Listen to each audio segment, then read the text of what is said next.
Mr. President, Your Excellency, distinguished guests. Assalamu alaikum. It's great to be with you all when we are celebrating the 69th anniversary of Sri Lanka's independence. Your Excellency, if you could take one message back to the government of Sri Lanka, which I imparted previously, is Sri Lanka is a beautiful country. It's full of beautiful people from across the area. There is one problem, and that is the title of the country. Just remove the socialist bit, and we'll all be very happy together as one people. I know Gareth's in mourning and had to go. I'm celebrating. Celebrating Tottenham's victory yesterday, England's victory in rugby, and joining with you to celebrate the anniversary of independence.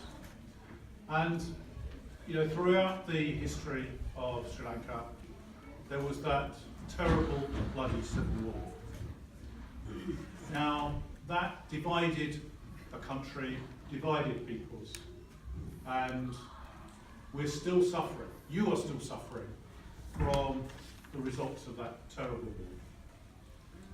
war. I'm pleased that we're starting to see the progress towards peace and towards people living together. Now that's a hard-fought position because people have to compromise. The recent peace deal has suggested that on all sides people are compromising, and that is the only way that you can actually achieve success. So be you Tamil, Sinhalese, Muslim, Christian, Hindu, Buddhist, everyone has to come together and celebrate and live together. But that means having justice for everyone and ensuring that everyone in the country has a real stake in the country. And I think that's something that we can all share. I think substantial progress has been made. I visited Sri Lanka some 4 years ago, just over 4 years ago, and I had the opportunity of going to Jaffna to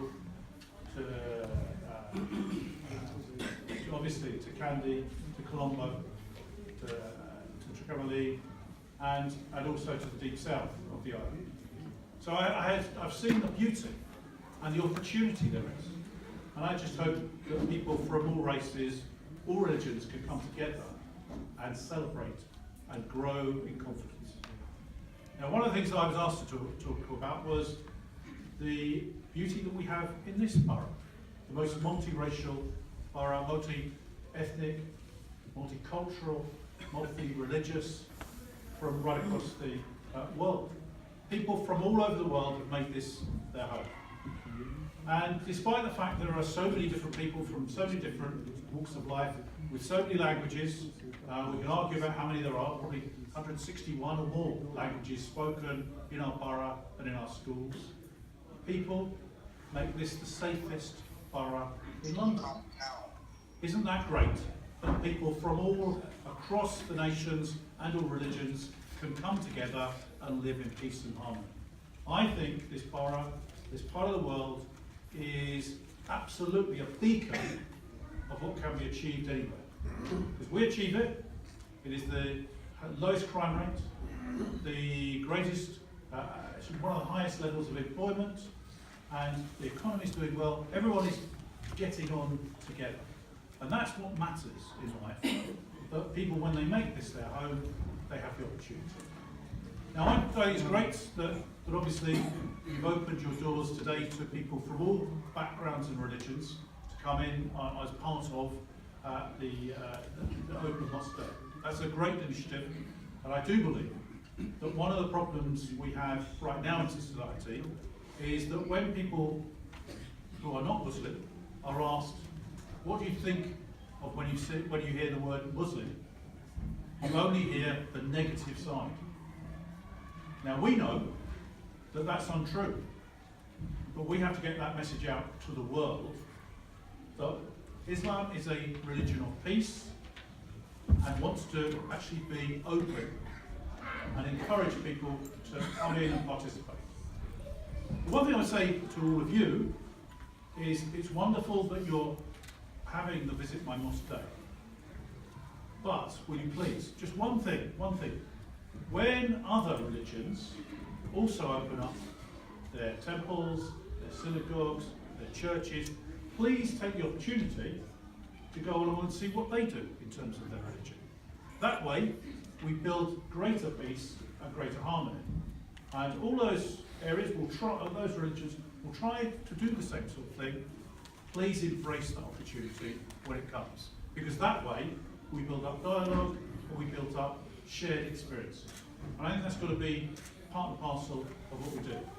I just end with one concern I have about Sri Lanka at the moment, which I just want to share with you, and that is the continued growth in the Chinese involvement with Sri Lanka. It's one of the things that I'm concerned about. Sri Lanka cast off its position of a colony of the United Kingdom. It's part of the Commonwealth. I hope that the investment that is being made by China is not going to lead to China using Sri Lanka as a colony. That's my one fear. I will just put, and I think you have to be very, very careful. Now, we are in this country are encouraging Chinese investment as well. So there's actually nothing wrong with Chinese investment, and do not get me wrong, but just exercise a degree of caution. So I don't want to be sitting here next year, not celebrating Sri Lanka's 70th anniversary, but thinking that it's become a colony of China. That would be an extremely retrograde step. But ladies and gentlemen, thank you all for allowing me to come along and say a few words. Thank you for your warm welcome.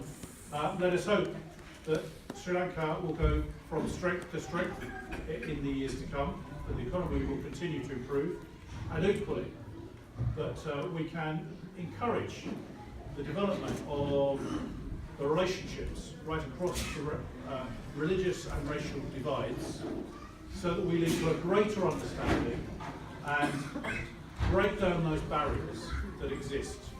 And I will say as well that in terms of some of you may have seen that when Louise Casey produced her report into extremism in the UK, I directly challenged her on the issues of the rather negative stance she was taking to the Islamic religion. I think that's something we have to combat. When people come out with reports that demonise Muslims, we must always confront it, because that's unacceptable in our society, in a society where we embrace all religions and all people from wherever they come from and whatever God they celebrate.